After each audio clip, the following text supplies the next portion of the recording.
हमने धारा 6A को चैलेंज किया है क्योंकि ये बांग्लादेशी घुसपैठियों को असम में बसाने के लिए ही लागू की गई थी 1985 में। राजीव गांधी की सरकार ने 1985 में सिटीजनशिप एक्ट में बदलाव किया, धारा 6A जोड़ दिया और उसका मुख्य उद्देश्य था कि जो असम में बांग्लादेशी घुसपैठिए आ गए हैं उन सबको नागरिकता दे दिया जाए। इस धारा का दुष्परिणाम यह है, सेक्शन 6A का दुष्परिणाम यह है कि असम के 14 लोकसभा सीटों में से 6 लोकसभा सीटों की डेमोग्राफी बदल चुकी है, यानी 1/3 से ज्यादा लोकसभा सीटों की डेमोग्राफी बदल चुकी है। असम में कुल 35 जिले हैं, 35 जिलों में से 12 जिलों की डेमोग्राफी पूरी तरीके से बदल गई है, यानी 1/3 से ज्यादा जिलों की डेमोग्राफी बदल चुकी है। असम में कुल 126 विधानसभा की सीटें हैं, जिसमें से 42 विधानसभा सीटों की डेमोग्राफी बदल चुकी है, यानी डिस्ट्रिक्ट वाइज 6 जिलों की डिस्ट्रिक्ट वाइज जो है 12 जिलों की डेमोग्राफी बदल गई है असम की। लोकसभा के हिसाब से 6 लोकसभा सीटों की डेमोग्राफी बदल चुकी है और विधानसभा के हिसाब से 42 विधानसभा सीटों की डेमोग्राफी बदल चुकी है, यानी 1/3 असम हमारे हाथ से निकल चुका है। अगर ये धारा 6A नहीं जोड़ा गया, खत्म नहीं किया गया और असम में घुसपैठियों को पहचान करके उनको बाहर नहीं किया गया, तो अगले 20 साल के बाद हमारे बच्चों को, हमारी पीढ़ियों को असम से पलायन करना पड़ेगा। असम और बंगाल की एक ही सिचुएशन हो गई है। यह सेक्शन 6A पूरी तरीके से संविधान की धज्जियां उड़ाता है। संविधान में जो सिटीजनशिप की कट ऑफ डेट है वो 1947 है। संविधान ये कहता है कि 1947 तक जो लोग भारत में आ गए हैं, जो लोग भारत में रहते हैं या पाकिस्तान से आए हैं, उन सबको नेचुरल सिटीजनशिप मिल जाएगी। लेकिन 1947 के बाद जो लोग भारत में आए हैं उनको सिटीजनशिप लेने के लिए बाकायदा एप्लीकेशन मूव करना पड़ेगा और उनको पूरा प्रोसेस फॉलो करने के बाद सिटीजनशिप मिलेगी। लेकिन सेक्शन 6A कहता है कि जो लोग असम में 71 तक आ चुके हैं ये सब असम के नागरिक हो जाएंगे। कहने का मतलब बांग्लादेश के एक गांव से एक आदमी असम में आया 71 में, वो तो भारत का नागरिक हो जाएगा, लेकिन दूसरा आदमी जो बंगाल में आया या यूपी में आया, बिहार में आया, वो घुसपैठिया कहलाएगा। तो ये जो धारा 6A है ये अपने आप में बहुत ही भेदभाव करने वाली है, डिस्क्रिमिनेटरी है। ये पूरी तरीके से संविधान की धज्जियां उड़ाती है। ये जो धारा 6A है ये घुसपैठियों को लीगलाइज करने के लिए, उनको सिटीजनशिप देने के लिए बनाई गई है। इस धारा 6A के कारण हमारी देश की एकता अखंडता को बहुत बड़ा खतरा है। असम की डेमोग्राफी बदल रही है। असम में जो कल्चरल, वहाँ पे असम का जो कल्चर था वो खत्म हो रहा है। असमी भाषा वहाँ खत्म हो रही है। असम के नागरिकों की जो संस्कृति वो अपनी खत्म हो रही है। पूरी तरीके से वहाँ एक पर्टिकुलर कम्युनिटी बहुत तेजी के साथ फैलती चली जा रही है। इसलिए हम सब लोगों ने सुप्रीम कोर्ट से मांग किया है, आप धारा 6A को खत्म करिए। पूरे देश में सिटीजनशिप की एक ही कट ऑफ डेट होनी चाहिए, 1947। 1947 के बाद जो भी आया है वो अप्लाई करे, एप्लीकेशन मूव करे, उसके बाद सरकार उसको पूरा स्क्रूटनाइज करे, उसको फॉलो करे। अब ये सेक्शन 6A के कारण क्या हो रहा है कि असम में जो भी आया, चाहे वो घुसपैठिया आया, कोई जिहादी आया, कोई असम में अलग तरीके से किसी और मतलब और कोई पर्पज लेके आया, वो सब सिटीजनशिप के लिए अप्लाई कर सकते हैं, क्योंकि असम के लिए कट ऑफ डेट 71 हो गई है। पूरे देश के लिए सिटीजनशिप की कट ऑफ डेट 1947 है, 1947 है, लेकिन असम के लिए सिटीजनशिप की जो कट ऑफ डेट है वो 1971 है। और ये महापाप किया था राजीव गांधी की सरकार ने 1985 में, जब उन्होंने सेक्शन 6A को बदला था। सुप्रीम कोर्ट से हमने ये भी कहा है कि जो संविधान की भावना है, फ्रेटर्निटी, यूनिटी, नेशनल इंटीग्रेशन, ये सेक्शन 6A के कारण हमारी फ्रेटर्निटी जो है, हमारी जो यूनिटी है, हमारा जो नेशनल इंटीग्रेशन है, इसको बहुत बड़ा खतरा है।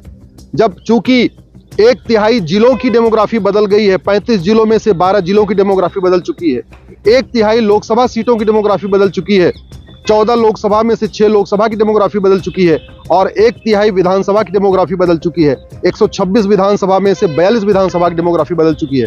तो अगर इसको तत्काल सेक्शन 6A को खत्म नहीं किया गया और असम से घुसपैठियों को बाहर नहीं किया गया, तो 15 से 20 साल के बाद असम में जो सरकार बनेगी वो घुसपैठियों की सरकार बनेगी, वो बांग्लादेशियों की सरकार बनेगी।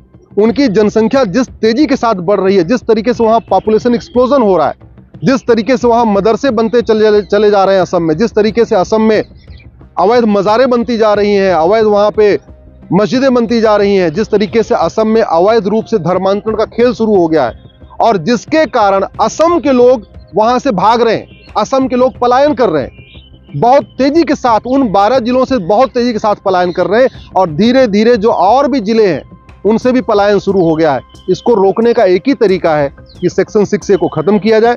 माननीय सुप्रीम कोर्ट ने इस पे और भी अपनी तरफ से कहा है कि आपके पास और क्या क्या डॉक्यूमेंट है। लॉ कमीशन की रिपोर्ट सुप्रीम कोर्ट के सामने रख दी गई है। ब्रह्मा कमेटी की रिपोर्ट भी सुप्रीम कोर्ट के सामने रख दी गई है। इसके अलावा लेफ्टिनेंट जनरल साहब का जो एक वहां से लेटर था, उन्होंने जो सरकार को लिखा था उस समय कि घुसपैठिए कितने खतरनाक हैं, वो रिपोर्ट भी सरकार सुप्रीम कोर्ट के सामने रख दिया गया है। हमने ये भी कहा है अगर सुप्रीम कोर्ट परमिशन देगा तो जो लेटेस्ट चुनाव हुआ है 2021 में उसकी वोटर लिस्ट को भी सुप्रीम कोर्ट के सामने रखेंगे, क्योंकि जो जनगणना हुई वो तो 2011 में हुई है, लेकिन जो वोटर लिस्ट है वो हर चुनाव के पहले बनती है। जैसे पार्षद प्रधान का चुनाव होता है तब भी वोटर लिस्ट अपडेट होती है, लोकसभा के चुनाव में भी वोटर लिस्ट अपडेट होती है, विधानसभा के चुनाव में भी वोटर लिस्ट अपडेट होती है। तो 2019 के लोकसभा चुनाव की वोटर लिस्ट है, हमारे पास 1999 की भी वोटर लिस्ट है, हमारे पास 1951 की भी वोटर लिस्ट है। अगर वोटर लिस्ट को कंपेयर कर लिया जाए तो पता चलता है कि असम की डेमोग्राफी कितनी तेजी के साथ बदली है।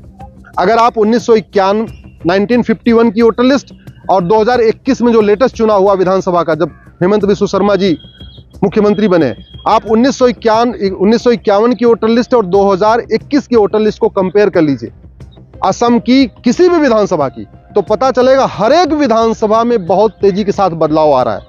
जो 42 विधानसभाओं में पूरी तरीके से डेमोग्राफी बदल चुकी है, लेकिन बाकी विधानसभा क्षेत्रों में भी डेमोग्राफी बहुत तेजी के साथ बदल रही है। तो नक्सल में आप देखिए तो जिन 12 जिलों की बदली है वो तो कंप्लीट बदल चुकी है डेमोग्राफी, लेकिन जो बाकी के जिले हैं वहां की भी डेमोग्राफी बदल रही है, बाकी लोकसभा क्षेत्रों की भी डेमोग्राफी बदल रही है, बाकी विधानसभा क्षेत्रों की डेमोग्राफी बदल रही है। इसलिए सेक्शन 6A को खत्म करना जरूरी है। सुनवाई जारी रहेगी, सुनवाई कल भी चलेगी।